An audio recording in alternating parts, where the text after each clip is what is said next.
దేవుని మాట కార్యక్రమానికి ప్రతి ఒక్కరిని ప్రేమపూర్వకంగా ఆహ్వానిస్తూ ఉన్నానండి. దేవుని పెట్ట ప్రతి ఒక్కరికి వందనాలు.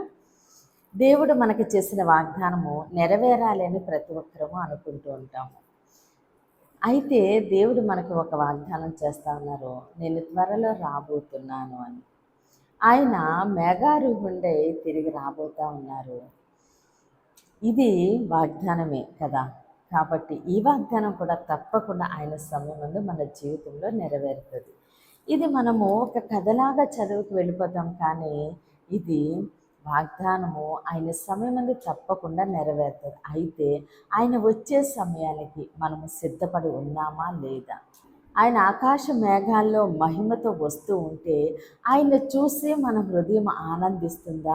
అయ్యో అప్పుడే వచ్చేస్తారా, ఇంకా రారనుకున్నాను అని వేదనతో దుఃఖముతో మన హృదయం కలవరపడతా ఉందా?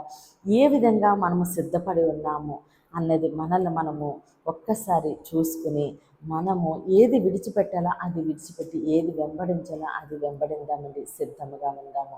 అయితే ఈరోజు దేవుడు మన కొరకు సిద్ధపరిచిన ఆయన శ్రేష్టమైన వాగ్దానం చూద్దామండి. మార్కు సువార్త 14వ అధ్యాయము 62వ వచనము. యేసు, అవును నేనే, మీరు మనుష్య కుమారుడు సర్వశక్తిమంతుని కుడిపార్శ్వమున కూర్చుండుటయు ఆకాశ మేఘారూఢుడై వచ్చుటయు చూచెదరని చెప్పాను. ఆమేన్. దేవుడి రోజు మనతో మాట్లాడుచున్న ఆయన మంచి మాట, ఆకాశ మేఘారూఢుడై వచ్చుట చూచెదరు. ఆమేన్. ఆయన ఆకాశ మేఘాల్లో మహిమతో 24 పెద్దలతో పరిశుద్ధులతో దూతల సమూహముతో ఆయన రాబోతూ ఉన్నారండి. వాగ్దానం చేస్తూ ఉన్నారు, నేను మిమ్మల్ని నేనుండు స్థలంలో ఉండులాగా తీసుకువెళ్ళుటకు వస్తున్నాను అని. దేవుడు తండ్రి యొద్ద అనేక స్థలములు ఉన్నవి, నేను మీకు నివాసములు సిద్ధపరచ వెళ్ళుచున్నాను, నేను వచ్చి మిమ్మల్ని తీసుకువెళ్తానని దేవుడు మనకు వాగ్దానం చేస్తూ ఉన్నారు. వాగ్దానం చేసిన దేవుడు నమ్మదగిన దేవుడని. ఆయన సర్వోన్నతిని కుడిపార్శ్వమున కూర్చుండి ఆయనతో కూడా 24 పెద్దలతో దూతలతో పరిశుద్ధులతో మనము దేవుని స్తుతించాలని, ఆయనుండు స్థలంలో మనము ఉండులాగిన మనకు తీసుకువెళ్ళడానికి ఆయన త్వరలో రాబోతున్న దేవుడు. అయితే మనము ఏ విధంగా సిద్ధపడి ఉన్నాం, మనం ఏ విధంగా జీవిస్తూ ఉన్నాం, ఇక్కడ మనకు నచ్చినట్లు మనకి ఇష్టం వచ్చినట్లు మనము జీవిస్తూ ఉన్నామా? దేవునికి ఇష్టమైన బిడ్డలుగా జీవిస్తూ ఉన్నామా? ఆయన చిత్తాన్ని నెరవేర్చే బిడ్డలుగా ఉన్నామా? భయభక్తులు కలిగి మనము జీవిస్తూ ఉన్నామా? ఏ విధంగా సిద్ధపడుతున్నాము? ఇక్కడ మనము జీవించిన విధానాన్ని బట్టి, ఇక్కడ మనము సిద్ధపడుతున్న విధానాన్ని బట్టి దేవుడు వచ్చి మనల్ని తీసుకువెళ్తారు.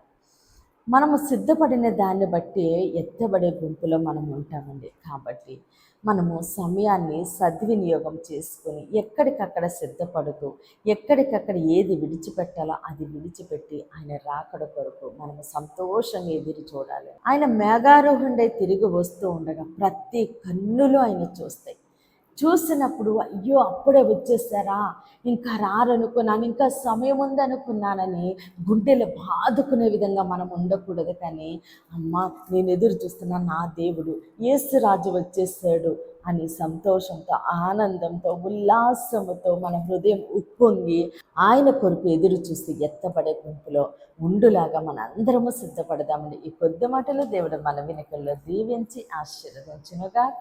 ఆమేన్. ప్రతి ఒక్కరు కనులు మూసుకుని ప్రేర్లేకి ఉంచు.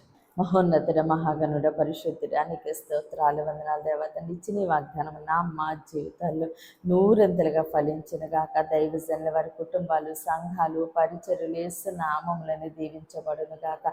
యెరూషలేముకి యేసు నామములని క్షేమము కలుగునుగాక. దైవజనుల వారి కుటుంబాలు, సంఘాలు, పరిచర్యలు యేసు నామములని దీవించబడునుగాక. ఈరోజు పుట్టినరోజు, పెళ్లి రోజు జరుపుకుంటున్న ప్రతి ఒక్కరికి సంవత్సరం ఒక ఆశీర్వాదకరముగా ఉండునుగాక. దేవుని మాట పరిచర్యలో పాలు భాగస్తులే భారం కలిగి ప్రార్థన చేస్తున్న ప్రతి ఒక్కరిని దేవుడు బహుగా దీవించి ఆశీర్వదించునుగాక. అనారోగ్యంతో ఉన్న బిడ్డలు యేసునామములో సంపూర్ణ స్వస్థత విడుదల కలుగునుగాక. మూయబడిన ప్రతి గర్భము యేసు నామములనే తెరవబడునుగాక. వివాహాల కొరకు ఎదురు చూస్తున్న బిడ్డలకి యేసునామములో ఘనమైన వివాహములు జరుగునుగాక. ఎగ్జామ్స్ రాసిన ప్రతి బిడ్డకి ఈ శ్రమలో గొప్ప విజయము కలుగును గాక. చెప్పని బిడ్డలకి ఈ శ్రమలో మంచి భవిష్యత్తు కలుగును గాక. అయ్యా, ప్రతి ఒక్కరిని నీ చేతులకు అప్పగిస్తే చిన్న నీ పాదసని చేర్చుకోమని యేసుక్రీస్తు అతి పరిశుద్ధ నామములో బ్రతిమాలి వేడుకుంటున్నాం మా తండ్రి. ఆమేన్. దేవుడు మిమ్మల్ని మీ కుటుంబాన్ని దీవించి ఆశీర్వదించును గాక. ఆమేన్.